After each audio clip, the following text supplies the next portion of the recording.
বরমশাইয়ের আবদার একটা mix veg বানিয়ে খাওয়াতে হবে, তাই বাজার থেকে নিজেই পছন্দ মতন সমস্ত সবজি নিয়ে আমার হাতে তুলে দিল।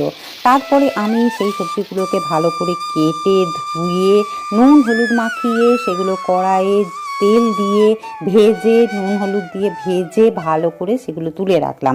তারপরে একটা মশলার পেস্ট করে নিলাম, আদা, পোস্ত, কাঁচা লঙ্কা আর টমেটো।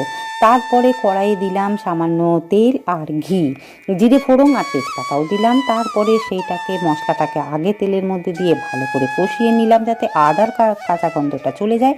তারপরে আদার কাঁচা গন্ধ চলে যাওয়ার পরে জিরে ধনে সব কিছুই দিয়ে দিলাম, যা যা মশলা দিতে লাগে। দেওয়ার পরে সমস্ত যে সবজিগুলো ভেজে রেখেছিলাম এক মুঠো কিশমিশও দিয়ে দিলাম। দেওয়ার পরে সমস্ত সবজিগুলোকে মশলার সঙ্গে মিশিয়ে নিয়ে নিলাম। তারপরে জল ঢেলে দিলাম আর সমস্ত সবজি সেদ্ধ হয়ে যাওয়ার পরে ওপর থেকে একটু কাসুরি মেথি দিয়ে দিলাম।